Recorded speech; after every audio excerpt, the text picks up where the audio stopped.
الحمد لله نحمده ونستعينه ونستغفره ونعوذ بالله من شرور أنفسنا ومن سيئات أعمالنا من يهده الله فلا مضل له ومن يضلل فلا هادي له وأشهد أن لا إله إلا الله وحده لا شريك له وأشهد أن محمدًا عبده ورسوله أرسله بالهدى ودين الحق ليظهره على الدين كله ولو كره المشركون اللهم صل على محمد وعلى آل محمد كما صليت على إبراهيم وعلى آل إبراهيم إنك حميد مجيد اللهم بارك على محمد وعلى آل محمد كما باركت على إبراهيم وعلى آل إبراهيم في العالمين إنك حميد مجيد عباد الله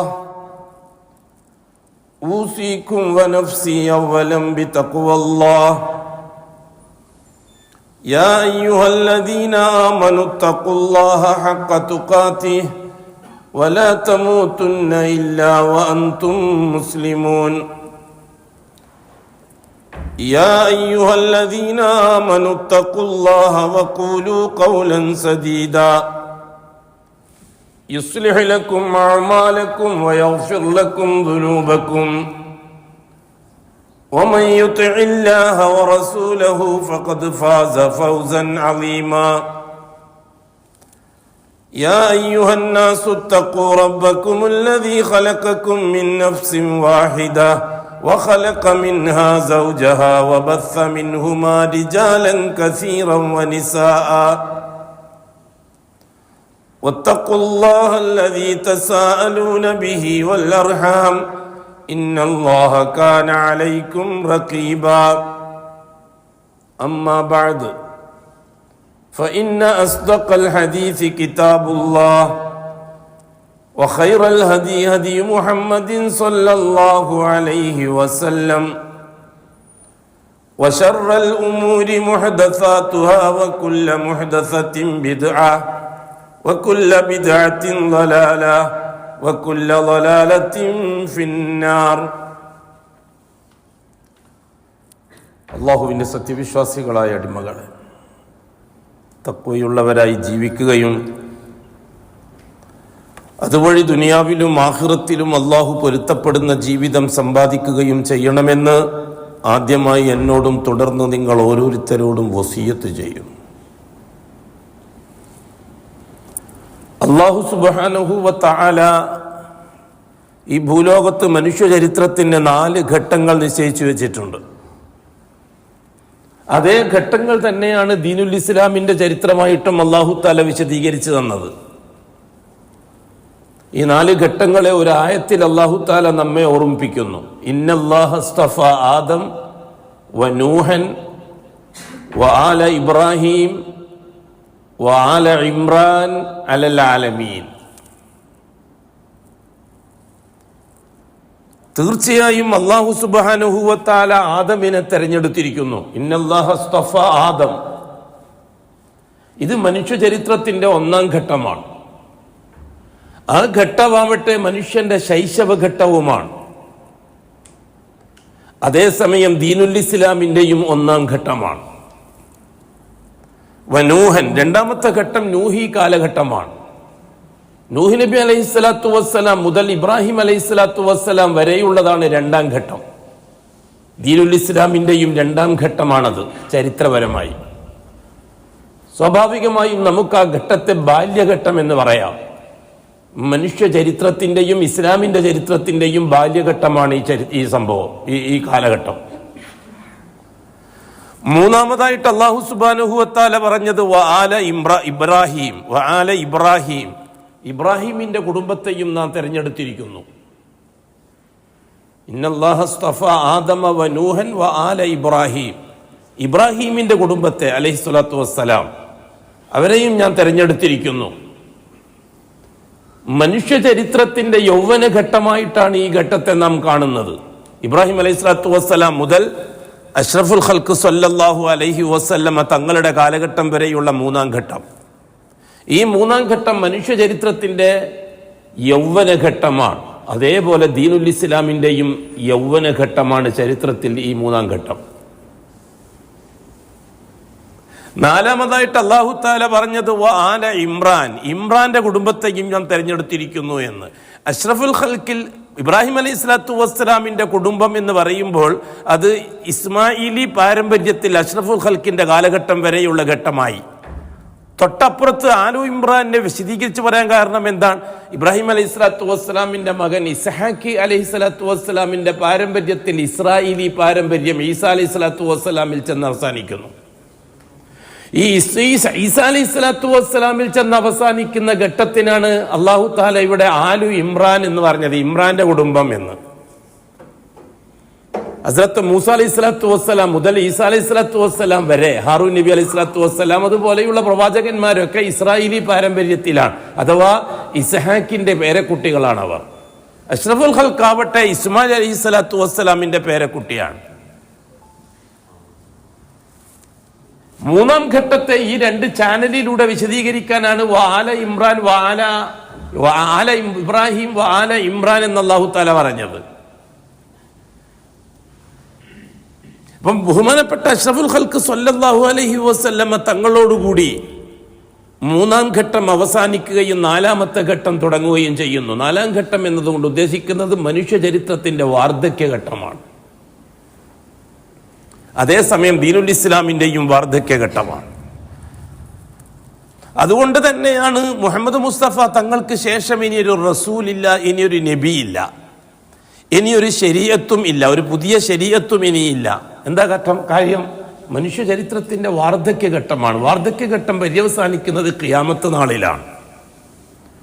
അഷ്റഫുൽ ഖൽഖ് സല്ലല്ലാഹു അലൈഹി വസല്ലമ തങ്ങൾ മുതൽ ഖിയാമത്ത് നാൾ വരെയുള്ള ഘട്ടത്തെയാണ് നാലാം ഘട്ടം എന്ന് നാം പറയുന്നത്. വാർദ്ധക്യഘട്ടത്തിൽ സ്വാഭാവികമായിട്ട് നമുക്ക് തന്നെ ദുനിയാവിന്റെ കാര്യത്തിൽ തന്നെ അറിയാവുന്ന കേസാണ്. ഒരാൾ പെൻഷനായി 55 വയസ്സിലോ 60 വയസ്സിലോ പെൻഷനായി കഴിഞ്ഞാൽ പിന്നെ പെൻഷനേഴ്സിന് മാത്രമായിട്ടൊരു കോളേജ്, എന്നിട്ട് അവർക്കൊരു പരീക്ഷ, എന്നിട്ട് അവരിൽ നിന്ന് പാസ്സാകുന്ന കളവന്മാർക്ക് വേറൊരു ജോലി, ഒരു തസ്തിക ദുനിയാവിൽ എവിടെയെങ്കിലും അങ്ങനെ നടന്നു കേട്ടിട്ടുണ്ട്. പെൻഷൻ കൊടുത്തിട്ടാലും കണ്ടു പേർ കൂട്ടാന്നല്ലാതെ. പെൻഷനായി കഴിഞ്ഞാൽ 60 വയസ്സ് കഴിഞ്ഞാൽ ഗവൺമെന്റ് ഉദ്യോഗസ്ഥന്മാരാണെങ്കിൽ പെൻഷനും കൊടുത്തിട്ട് അവരെ പുരക്കിരുത്തും. കച്ചവടക്കാരനാണെങ്കിൽ എല്ലാ മക്കളെ ഏൽപ്പിച്ചിട്ട് ബാപ്പാനെ പുരക്കിരുത്തും. അങ്ങനെയാണല്ലോ സാധാരണ. വാർദ്ധക്യത്തിൻ്റെ ഒരു പുതിയ കോഴ്സ് ഇല്ലല്ലോ. വാർദ്ധക്യം മരണത്തിൽ ചെന്ന് തേരുന്ന നാലാം ഘട്ടമാണ്. അതിന് പിന്നെ പുതിയ കോഴ്സ് ഇല്ല. അതുകൊണ്ട് തന്നെ പുതിയ നബി ഇല്ല. ഇനി മുഹമ്മദ് മുസ്തഫ സല്ലല്ലാഹു അലൈഹി വസല്ലം ആഖിറുസ്സമാനിന്റെ പ്രവാചകനാണ്. അതുകൊണ്ട് പുതിയ നബിയോ പുതിയ റസൂലോ മുഹമ്മദ് നബിക്ക് ശേഷം അല്ലാഹു തആല തർത്തീബാക്കിയിട്ടില്ല. കാരണം വാർദ്ധക്യഘട്ടത്തിൽ ഒരു പുതിയ സംവിധാനം ഇനി ഇസ്ലാമിന് ആവശ്യമില്ല.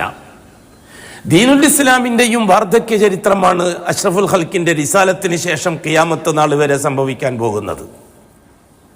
അതുകൊണ്ട് തന്നെ ഒരു പുതിയ ശരീഅത്തിന്റെ ആവശ്യവും ഇനിയില്ല. എല്ലാം കൂടി ക്ലോസ് ചെയ്ത് അല്ലാഹു തആല പ്രഖ്യാപിച്ചു അന്ന് അറഫ ദിവസം അൽ യൗമ അക്മൽതു ലക്കും ദീനക്കും വഅത്മംതു അലൈക്കും നിഅമതി വറളീതു ലക്കുമുൽ ഇസ്ലാമ ദീന. ഫൈനൽ പ്രഖ്യാപനമായിരുന്നു അത്. ഇനിയൊരു നബിയോ റസൂലോ പുതിയൊരു ശരീഅത്തോ ഇല്ല എന്ന വിളംബരമായിരുന്നു അത്. അഷ്റഫുൽ ഖൽഖിന്റെ ഹജ്ജ്, ആ ഹജ്ജിൽ അറഫായിൽ വെച്ചിറങ്ങിയ അവസാനത്തെ ആയത്താണത്. ഇന്നത്തെ ദിവസം നിങ്ങൾക്ക് ഈ ദീൻ പൂർത്തിയാക്കി തന്നിരിക്കുകയാണ്. ദീനുൽ ഇസ്ലാമിനെ നിങ്ങൾക്ക് ദീനായിട്ട് പൊരുത്തപ്പെട്ടു തരികയും എൻ്റെ എല്ലാ നിഅമത്തുകളും ഇന്നോടുകൂടി നിങ്ങൾക്ക് പൂർണ്ണമാക്കി തരികയും ചെയ്തിരിക്കുകയാണ്. ഇനി ലോകാവസാനം വരെ അതിലൊന്നും കൂടാനില്ല, അതിലൊന്നും കുറയാനില്ല. വേറൊരു റസൂലിന്റെ ആവശ്യം ഇനിയില്ല, വേറൊരു നബിന്റെ ആവശ്യം ഇനിയില്ല, വേറൊരു ശരീഅത്തിന്റെ ആവശ്യവും ഇനിയില്ല. ഇതാണ് ഭൂലോകത്ത് ജീവിച്ച മനുഷ്യന്റെ ചരിത്രം, അതേപോലെ ഇസ്ലാമിന്റെ ചരിത്രം. ഈ ദീനുൽ ഇസ്ലാമിന്റെ ചരിത്രത്തെ ചരിത്രപരമായിട്ട് കൊളമാക്കാനാണ് ഭൗതികവാദികള് ലക്ഷോപലക്ഷം കൊല്ലം പാരമ്പര്യമുണ്ട് ഈ ഭൂലോകത്ത് മനുഷ്യ സൃഷ്ടിക്ക് എന്ന കള്ളത്തരം പ്രചരിപ്പിച്ചത് സയൻസിന്റെ പേരിൽ. അത് തികച്ചും പച്ച കള്ളമാണ്. കാരണം മനുഷ്യൻ എന്ന സൃഷ്ടിക്കൊരു പൂർവികൻ ഈ ഭൂമിയിൽ ഉണ്ടാകുക എന്നത് ഖുർആന്റെ നെസ്സിനെതിരാണ്. പരിശുദ്ധ ഖുർആന്റെ നെസ്സിനെതിരാണ് മനുഷ്യൻ എന്ന സൃഷ്ടിക്ക് അൽ ഇൻസാൻ. ഇവിടെ വേറൊരു കാര്യം മനസ്സിലാക്കേണ്ടത്, അല്ലാഹു സുബ്ഹാനഹു വ തആല മനുഷ്യനെ പരിചയപ്പെടുത്തി തരാൻ വേണ്ടി ഉപയോഗിച്ചിരിക്കുന്ന വാക്ക് അൽ ഇൻസാൻ എന്ന വാക്കാണ് ഖുർആനിൽ. നമുക്കെല്ലാവർക്കും അറിയുന്നത് പോലെ അൽ ഇൻസാൻ എന്ന വാക്കിനാണ് മലയാളത്തിൽ നാം മനുഷ്യൻ എന്ന അർത്ഥം വെക്കാറ്. എന്നാൽ മനുഷ്യൻ എന്നാൽ എന്താണ് എന്ന് ചോദിച്ചാൽ മലയാളികൾക്ക് മറുപടി പറയാൻ കഴിയില്ല. പലതിനും മറുപടി പറയാൻ മലയാളികൾക്ക് ഒറ്റവാക്കിൽ മലയാളത്തിൽ അർത്ഥം വെച്ച് പഠിക്കുന്നത് കൊണ്ട് ദീനുൽ ഇസ്ലാമുമായി ബന്ധപ്പെട്ട അല്ലെങ്കിൽ ആദർശവുമായി ബന്ധപ്പെട്ട പല വാചകങ്ങൾക്കും ഒറ്റവാക്കിൽ അർത്ഥം വെച്ച് പഠിച്ചതിനാൽ മലയാളികൾക്ക് വിശദീകരണം പറഞ്ഞു തരാൻ കഴിയില്ല. അത് തന്നെയാണ് കേരളത്തിൽ ദീനുൽ ഇസ്ലാമിനെ ദഅവത്ത് ചെയ്യാൻ ഏറ്റവും വലിയ പ്രയാസവും. ഞാൻ സാധാരണ എപ്പോഴും പറയാറുണ്ട്, ഭൂലോകത്ത് ദീനുൽ ഇസ്ലാം പ്രബോധനം ചെയ്യാൻ കേരളം പോലെ ബുദ്ധിമുട്ടുള്ളൊരു രാജ്യം ലോകത്ത് വേറെ ചരിത്രത്തിൽ കാണാൻ കഴിയില്ല. ഇപ്പോഴും കഴിയില്ല, മുമ്പും കഴിയില്ല. അതൊരു വലിയ വിഷയമാണ്, അതിലേക്ക് കടക്കുന്നില്ല.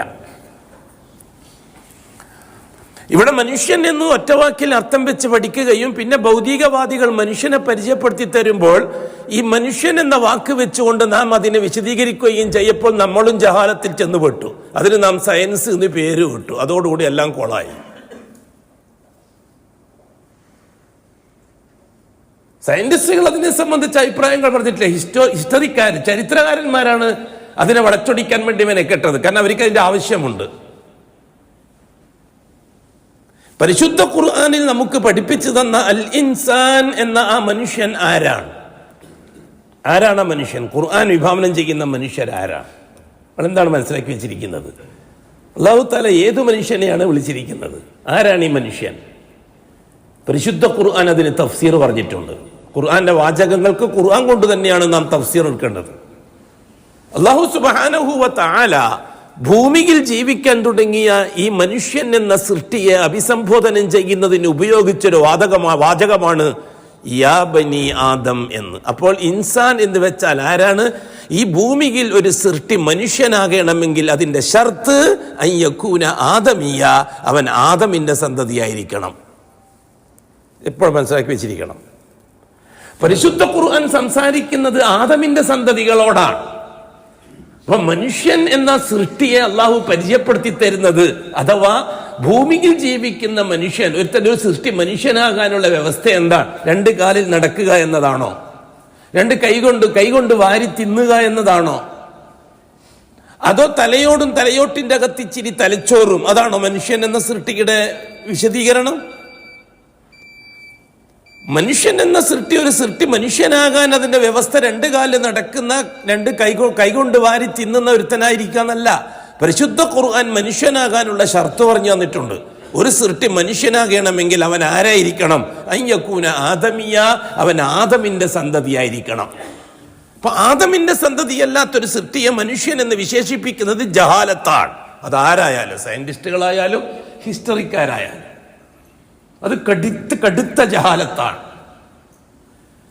എന്തുകൊണ്ട്? അല്ലാഹു സുബ്ഹാനഹു വ തആല മനുഷ്യനെ അഭിസംബോധനം ചെയ്ത വാക്ക് യാ ബനി ആദം ലാ യഫ്തിനന്നകുമുശ് ശൈത്താൻ കമാ അഖ്റജ അബവൈകും മിനൽ ജന്ന.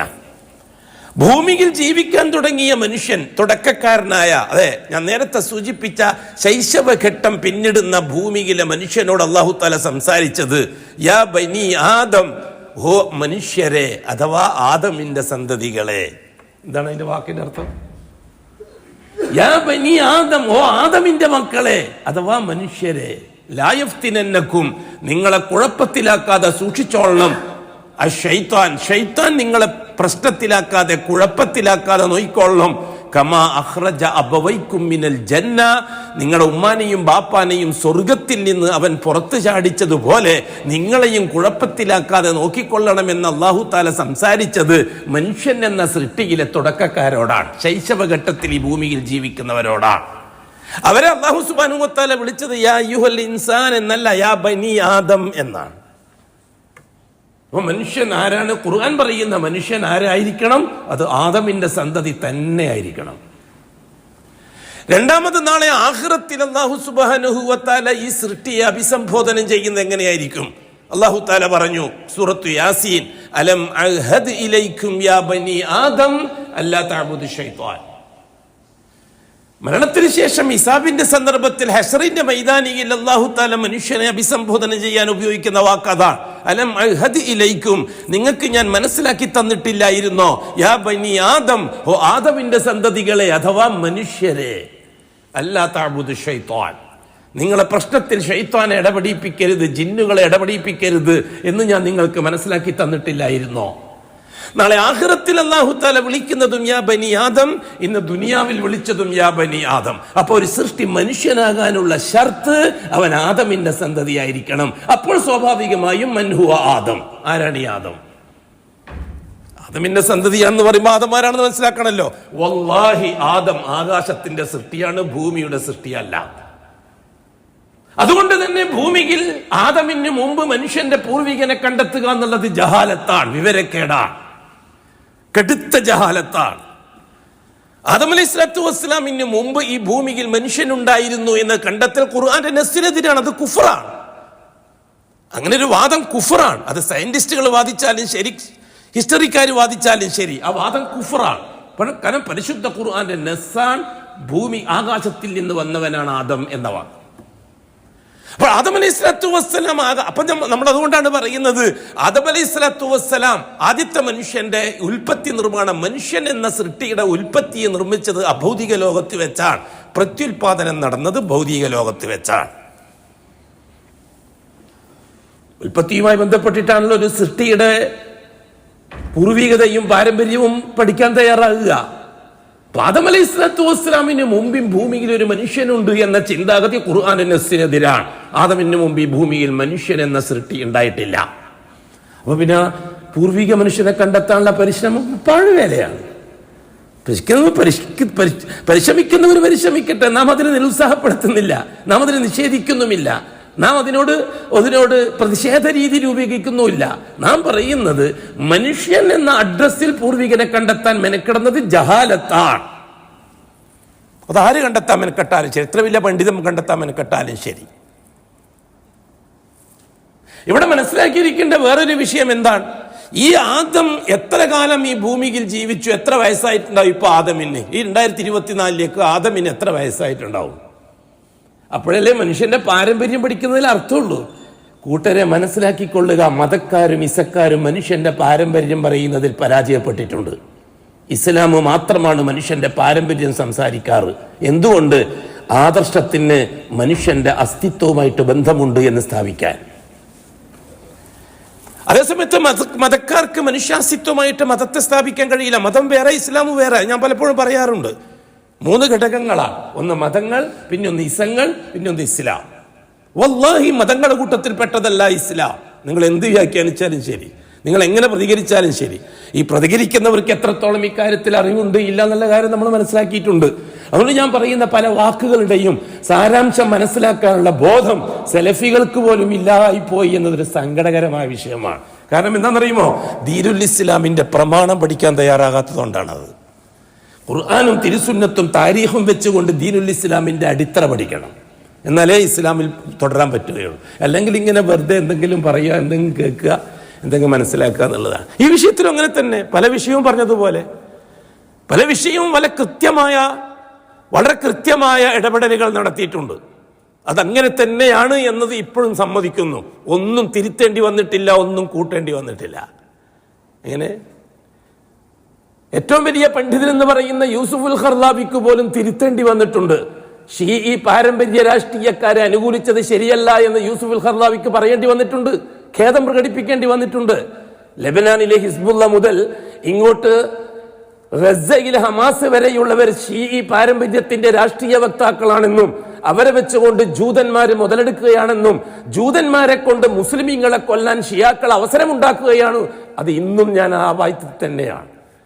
കാരണം അഹ്ലുസുന്നയെ കൊന്നൊടുക്കാൻ ജൂതന്മാരെ ഏൽപ്പിക്കുക എന്ന, ജൂതന്മാർക്ക് ജോലി കൊടുക്കുക എന്ന ഷീഈ രാഷ്ട്രീയ പാരമ്പര്യമാണ് ഇവിടെ എല്ലാം കണ്ടത്. ഇപ്പോൾ ആർക്കും ഒരു മിണ്ടാട്ടവും ഇല്ല, എല്ലാം കളഞ്ഞു കുളിച്ച് തൊലച്ച് നശിപ്പിച്ചിരിക്കുകയാണ് എല്ലാവരും. അതേപോലെ തന്നെയാണ് മറ്റു വിഷയത്തിനും. അതുകൊണ്ടാണ് യൂസുഫുൽ ഖർദാവിക്ക് തിരുത്തേണ്ടി വന്നത്. അന്ന് ഇഖ്വാനുൽ മുസ്ലിമൂന്റെ നേതാവ് ഹസനുൽ ബന്ന മുതൽ ജമാഅത്തെ ഇസ്ലാമിന്റെ നേതാവ് അബുല്ല മൗദൂദി വരെ രാഷ്ട്രീയ രംഗത്ത് ഷീഈ പാരമ്പര്യത്തിന് കൂട്ടുപിടിച്ചപ്പോൾ അത് അരുത് എന്ന് അഹ്ലുസുന്നയുടെ ഉലമാക്കൾ പറഞ്ഞപ്പോൾ അഹ്ലുസുന്നയുടെ ഉലമാക്കളെ കൊട്ടാര രാജാക്കന്മാരെന്ന് പറഞ്ഞ് കളിയാക്കിയവരാണ് ഇവരൊക്കെ, അല്ലേ? ആ ഒരു രാഷ്ട്രീയ കൂട്ടുകെട്ട് ഇസ്ലാമിന്റെ ആദർശത്തിന് കുഴപ്പമുണ്ടാക്കുമെന്ന് അഹ്ലുസുന്നയുടെ ഉലമാക്കൾ വളരെ കൃത്യമായിട്ട് പറഞ്ഞിരുന്നു. ഇന്നും അവരത് തന്നെയാണ് പറഞ്ഞുകൊണ്ടിരിക്കുന്നത്. പക്ഷേ അന്ന് അഹ്ലുസുന്നയുടെ ഉലമാക്കളെ യൂസുഫുൽ ഖർലാവി രാജാക്കന്മാരുടെ കൊട്ടാര പണ്ഡിതന്മാർ എന്ന് പറഞ്ഞിട്ട് കളിയാക്കുകയും ലെബനാനിലെ ഹിസ്ബുള്ളക്ക് 100% സപ്പോർട്ട് കൊടുക്കുകയും ചെയ്ത ഖർലാവിക്ക് പിന്നെ മനസ്സിലായി ഹിസ്ബുള്ള അടക്കം ഷിയാക്കൾക്ക് വേണ്ടിയിട്ട് ജൂതനെ ഉപയോഗിക്കുന്ന ചതിയന്മാരാണ് എന്ന കാര്യം. അതുകൊണ്ടാണ് അദ്ദേഹം തിരുത്തി പറഞ്ഞത്, ഞാൻ എന്റെ വാക്കുകൾ തിരുത്തുന്നു, ഒരിക്കലും ഇവർ ഇസ്ലാമിന്റെ ആൾക്കാരല്ല. തീർച്ചയായിട്ടും അഹ്ലുസുന്നയുടെ ഉലമാക്കൾ പറഞ്ഞതാണ് ശരി. അല്ലാഹു തആല ജീവിച്ചിരിക്കുന്നവരെ സംരക്ഷിക്കുകയും അവരിൽ നിന്ന് മരിച്ചുപോയവർക്ക് പുറത്തു കൊടുക്കുകയും ചെയ്യട്ടെ എന്ന് യൂസുഫുൽ ഖർലാവ് മരിക്കുന്നതിന് മുമ്പ് ദുആ ചെയ്തത് എന്തിനായിരുന്നു? കേരളത്തിലെ രാഷ്ട്രീയ വക്താക്കൾ ഒളിപ്പിച്ചു വെച്ചത്. ഇപ്പോഴല്ലേ അതൊക്കെ പുറത്തു വരാൻ തുടങ്ങിയത്? ഈ വിഷയത്തിലൊക്കെ എടുത്ത തീരുമാനങ്ങളും ഈ വിഷയത്തിലൊക്കെ നടപടിക്രമങ്ങളും പിന്നീട് അന്ന്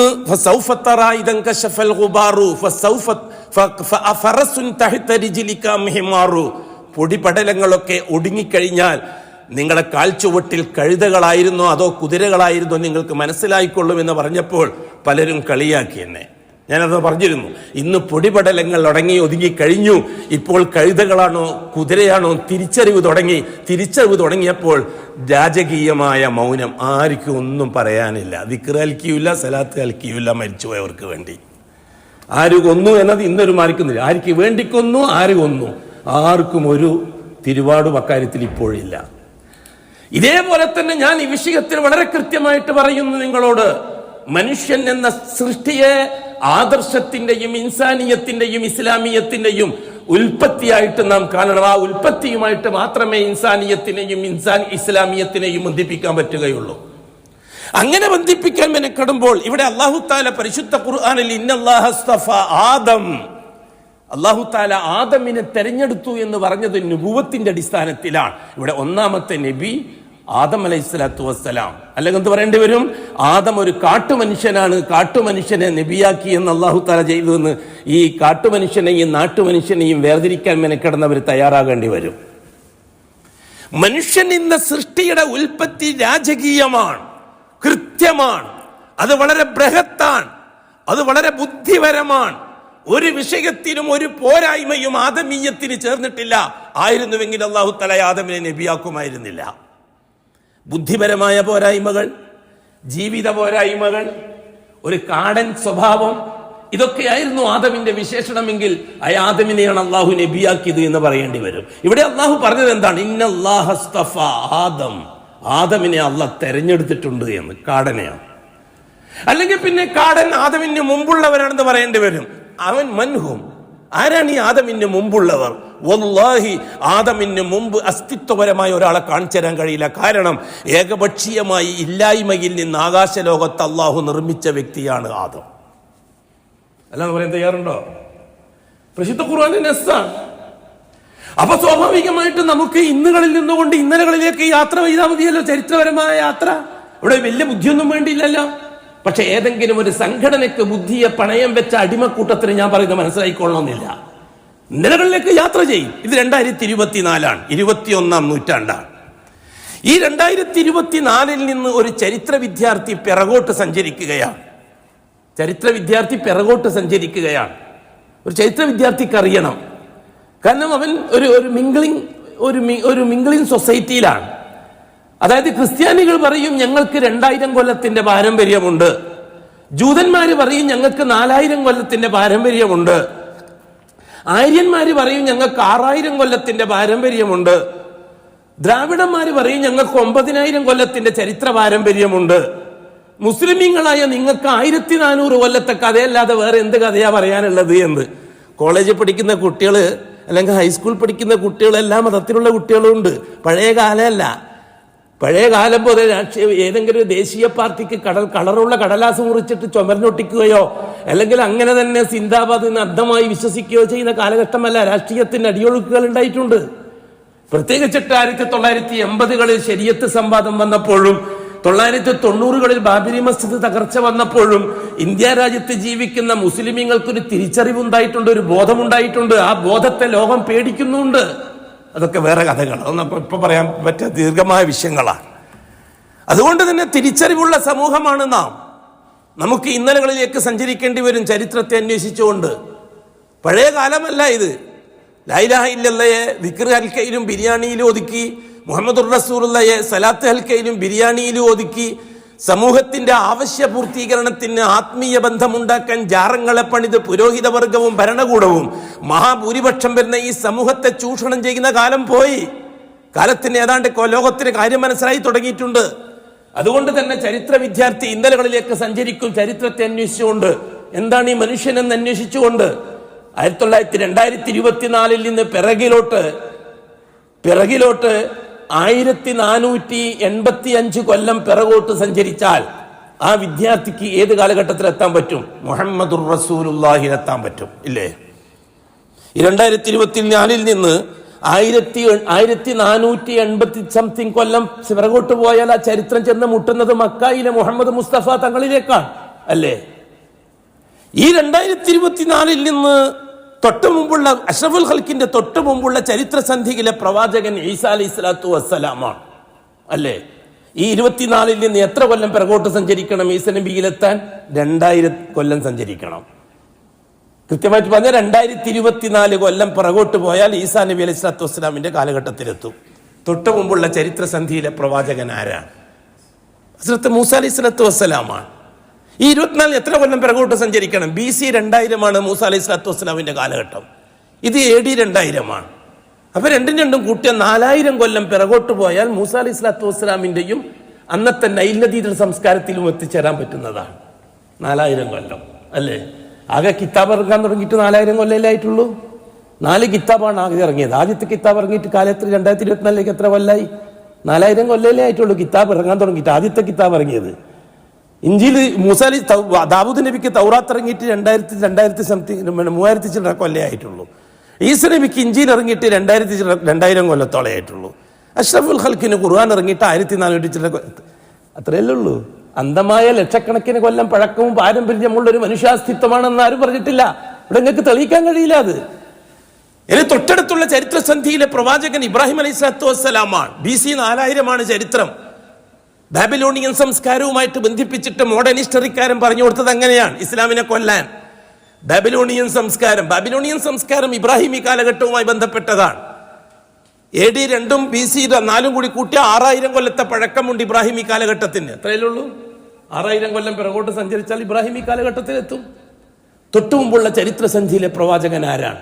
ഹദ്റത്ത് നൂഹ് നബി അലൈഹി സ്വലാത്തു വസ്സലാമാണ്. നൂഹ് നബി അലൈഹി സ്വലാത്തു വസ്സലാമിന്റെ കാലഘട്ടം ടൈഗ്രീസ് യൂഫ്രട്ടീസ് നദീതട സംസ്കാരം എന്ന് പറഞ്ഞിട്ട് മോഡേൺ ഹിസ്റ്ററിക്കാരൻ പിള്ളേർക്ക് പഠിപ്പിക്കുന്ന കാലഘട്ടം.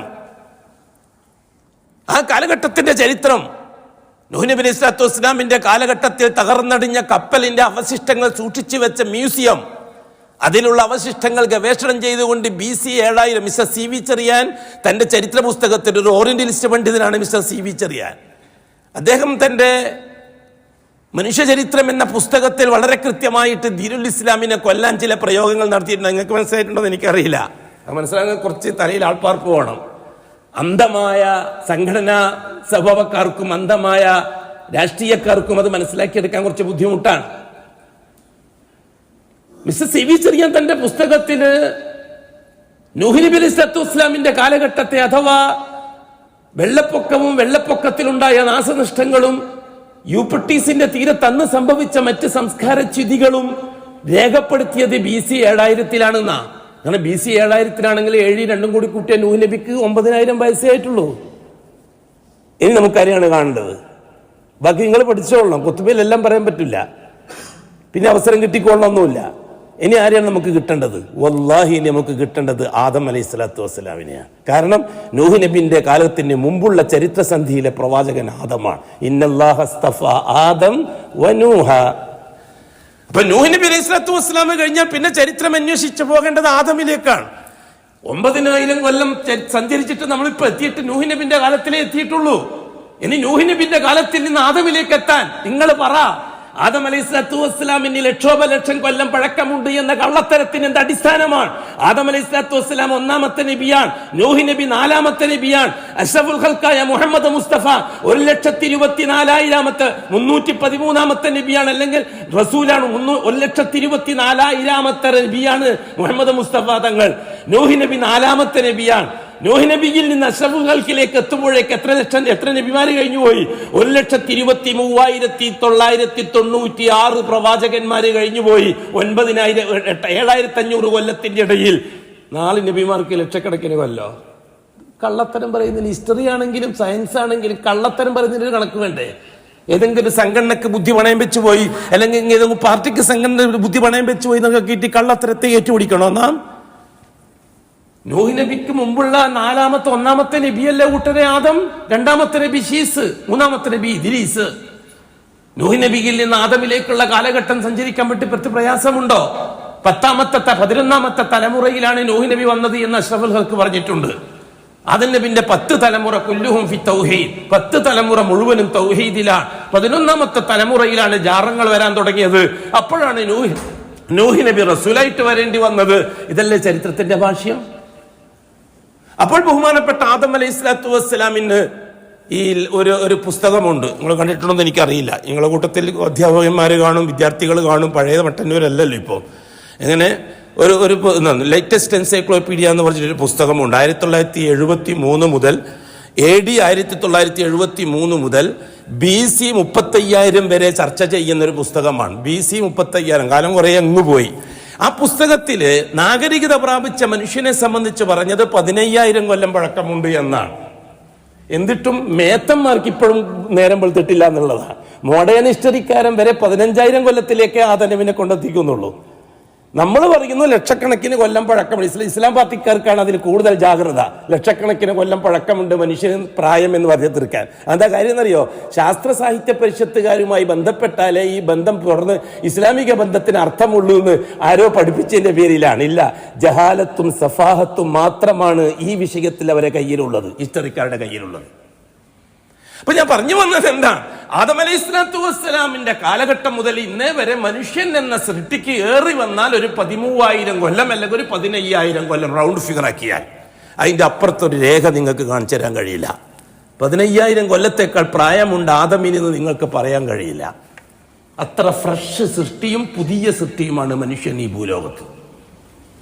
അതുകൊണ്ടാണ് നാം പറയുന്നത് അന്നാണ് ഇസ്ലാമും തുടങ്ങുന്നത്.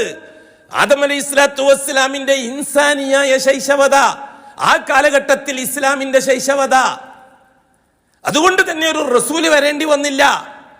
ആദം നബി അല്ലാഹു റസൂലാക്കിയില്ല, ശീസ് നബി അല്ലാഹു റസൂലാക്കിയില്ല, ഇദ്രീസ് നബി അല്ലാഹു റസൂലാക്കിയില്ല.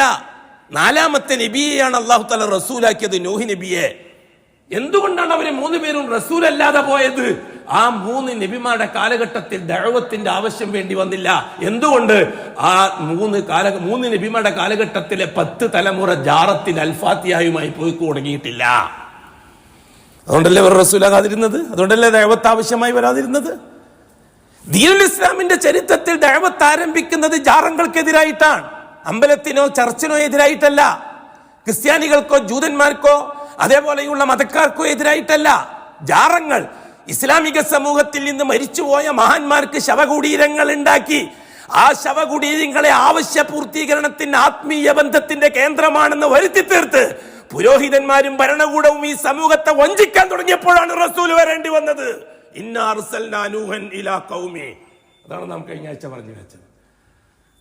ഒരുപാട് ഇൽമ അല്ലാഹു തആല നസീബാക്കി തരട്ടെ. അഖൂലു ഖൗലി ഹാദാ വല്ലാഹു അഅലം വഅസ്തഗ്ഫിറുല്ലാഹൽ അളീമ ലീ വലക്കും വഅസ്തഗ്ഫിഹി അന്നി വഅൻകും വഅൻ ജമീഇൽ മുസ്ലിമീന വൽ മുഅ്മിനീന അജ്മഈന വസ്തഗ്ഫിറുഹു ഇന്നഹു ഹുവൽ ഗഫൂറുർ റഹീം.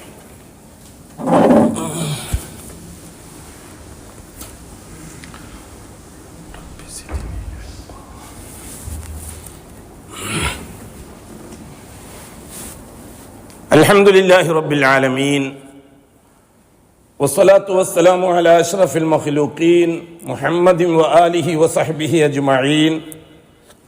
ഇബാദല്ലാഹ് ഇത്തഖുല്ലാഹ ഹഖ്ക തുഖാതിഹി വലാ തമൂതുന്ന ഇല്ലാ വഅൻതും മുസ്ലിമൂൻ.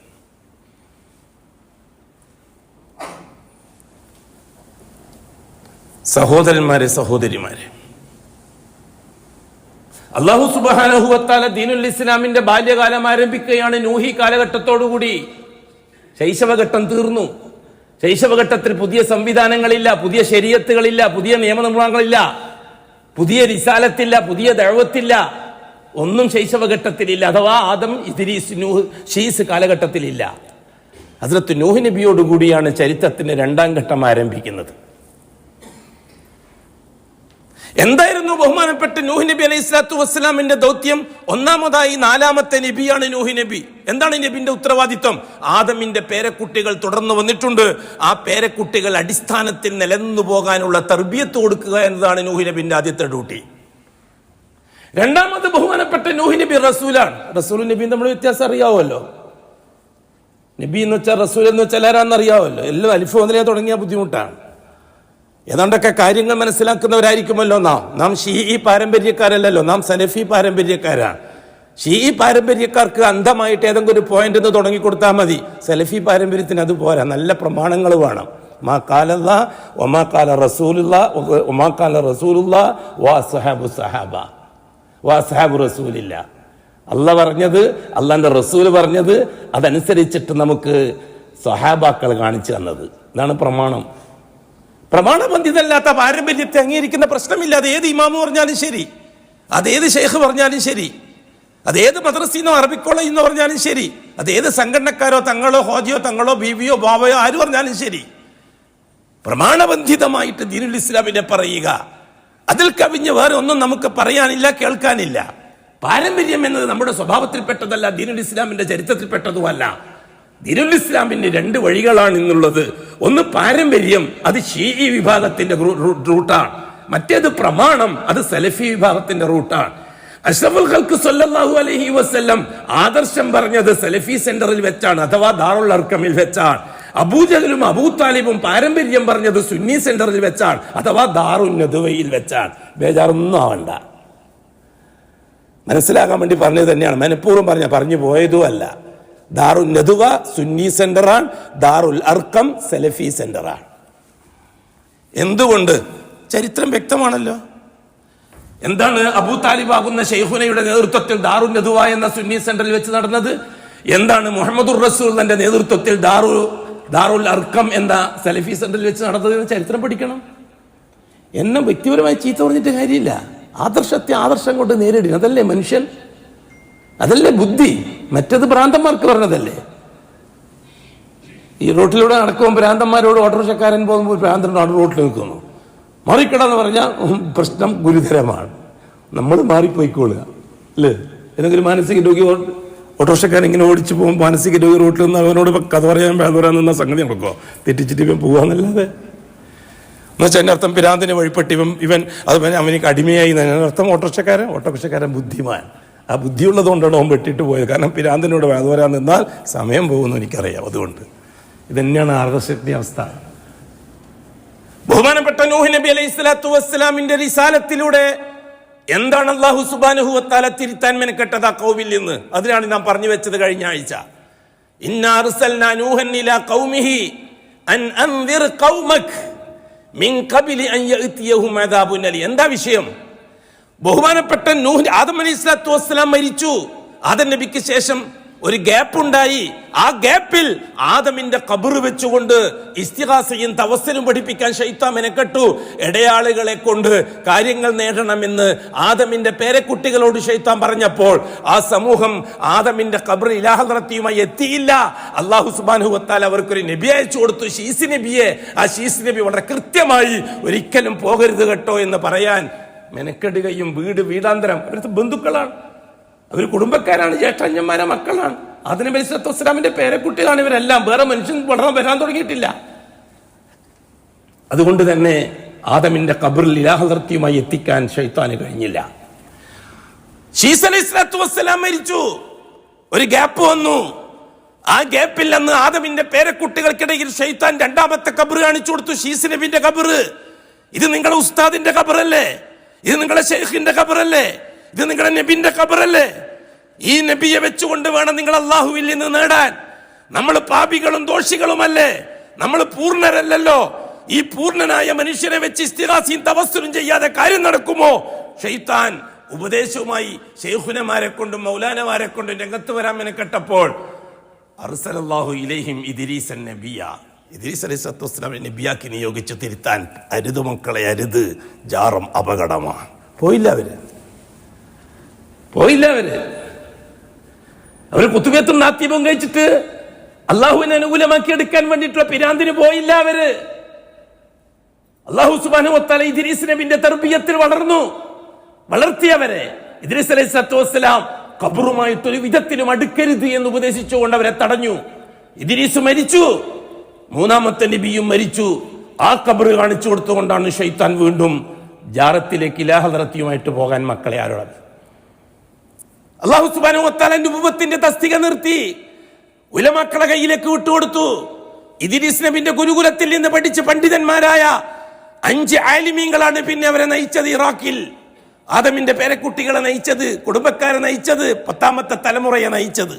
ഓരോരുത്തരും മരിക്കാൻ തുടങ്ങി, ഓരോരുത്തരും മരിച്ചു. ഇറാഖിലെ പൊതു ഖബർസ്ഥാനിൽ അവരെ കബറടക്കി.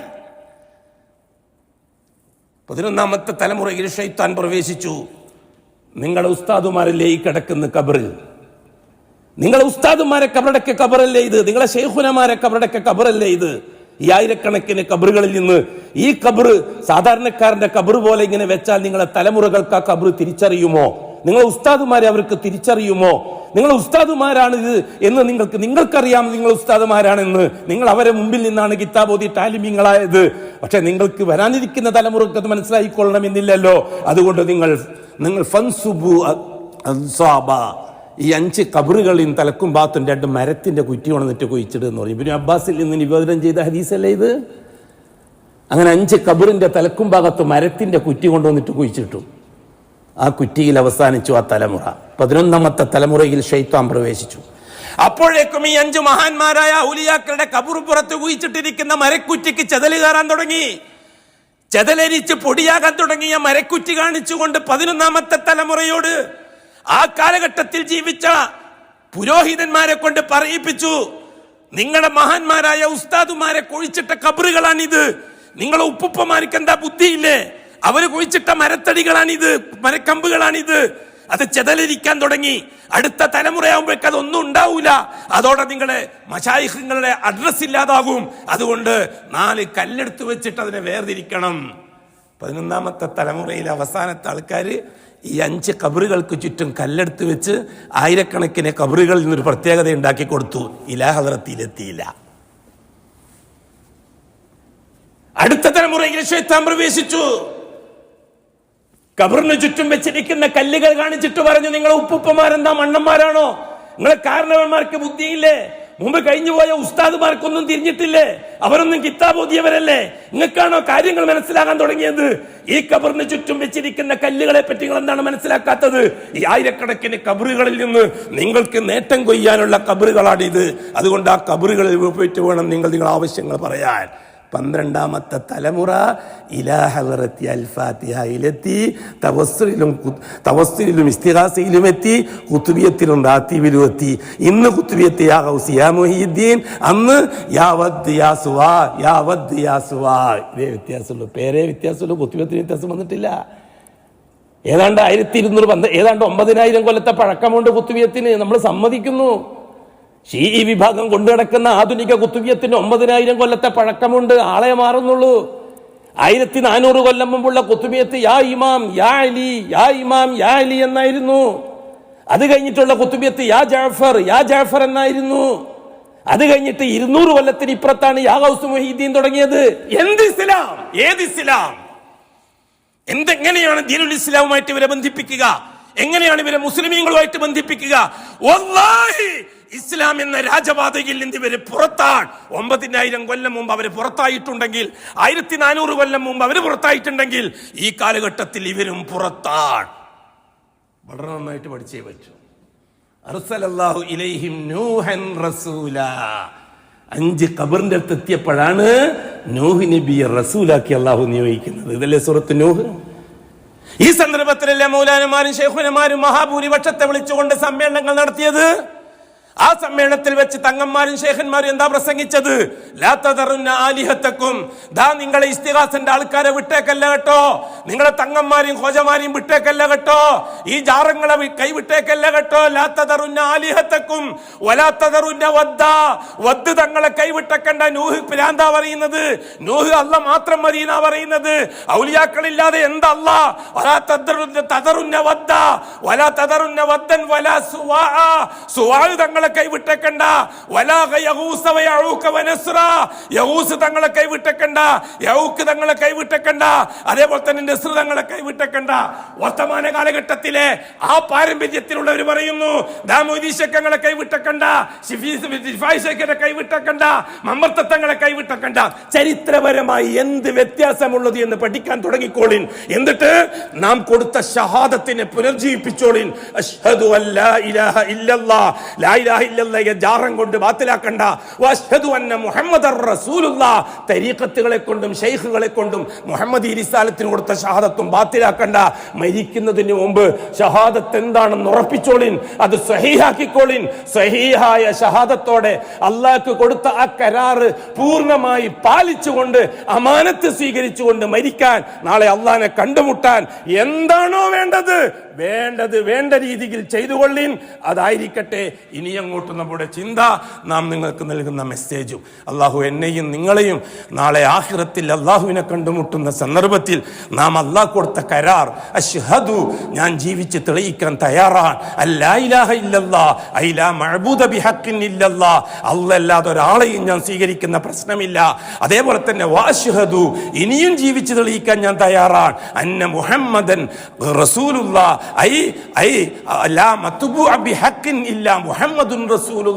ഫോളോ ചെയ്യാൻ മുഹമ്മദ് നബി അല്ലാതെ വേറൊരു ശൈഖിനെയും ഞാൻ പരിഗണിക്കുന്ന പ്രശ്നമില്ല, ഒരു തങ്ങളെയും പരിഗണിക്കുന്ന പ്രശ്നമില്ല, ഒരു ഇമാമിനെയും പരിഗണിക്കുന്ന പ്രശ്നമില്ല.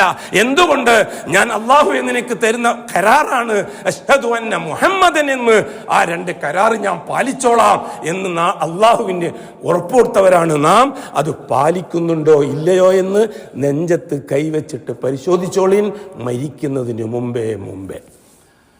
അലാ വഇന്നല്ലാഹ സുബ്ഹാനഹു വ തആല അമറനാ ബിസ്സലാത്തി അലാ നബിയിഹി അംറ ഫഖാല മുഖ്ബിറൻ വആമിറ ഇന്നല്ലാഹ വമലായികതഹു യുസല്ലൂന അലൻ നബി യാ അയ്യുഹല്ലദീന ആമനൂ സല്ലു അലൈഹി വസല്ലിമു തസ്ലീമാ വഖാല അലൈഹി സ്വലാത്തു വസ്സലാം മൻ സല്ല അലയ്യ വാഹിദത്തൻ സല്ലല്ലാഹു ബിഹാ അലൈഹി അശ്റ അല്ലാഹുമ്മ സല്ലി അലാ മുഹമ്മദ് وعلى آل محمد كما صليت على إبراهيم وعلى آل إبراهيم وبارك على محمد وعلى آل محمد كما باركت على إبراهيم وعلى آل إبراهيم في العالمين إنك حميد مجيد.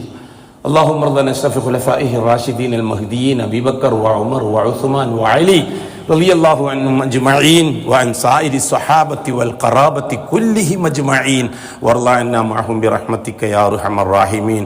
اللهم اغفر للمؤمنين والمؤمنات والمسلمين والمسلمات الأحياء منهم والأموات. اللهم إنك مجيب الدعوات وقاضي الحاجات. طيب ثرانا وثراهم واجعل الجنة مأوانا ومأواهم. اللهم عافنا وعافي مبتلانا ومبتلى المسلمين. اللهم اشفنا واشف امراضنا وامراض مرضانا وامراض مرضى المسلمين. اللهم شفاء لا يغادر سقما وعافية لا يغادر سقما ولا علما. اللهم اصلحنا واصلح ائمتنا وامتنا وولاتنا وولاة امورنا. اللهم اجعل امورنا بايدي خيارنا حتى يقودنا الى الخير من هو خير منا. اللهم انصر جيوش المسلمين وفك أسر المأسورين وقض الدين عن المدينين. اللهم اكتب الستر والسلامة علينا وعلى والدينا وأولادنا وأزواجنا وعلى جميع الحجاج والعمار والزوار والغزاة والمسافرين والمجاهدين في سبيلك صادرين والدين في برك وبحرك وجوفك أجمعين يا رب العالمين. ربنا تقبل منا إنك أنت السميع العليم وتب علينا إنك أنت التواب الرحيم واغفر لنا إنك أنت الغفور الرحيم وارحمنا بأنواع رحمتك يا أرحم الراحمين. وصلى الله على خير خلقه محمد وآله وصحبه أجمعين والحمد لله رب العالمين.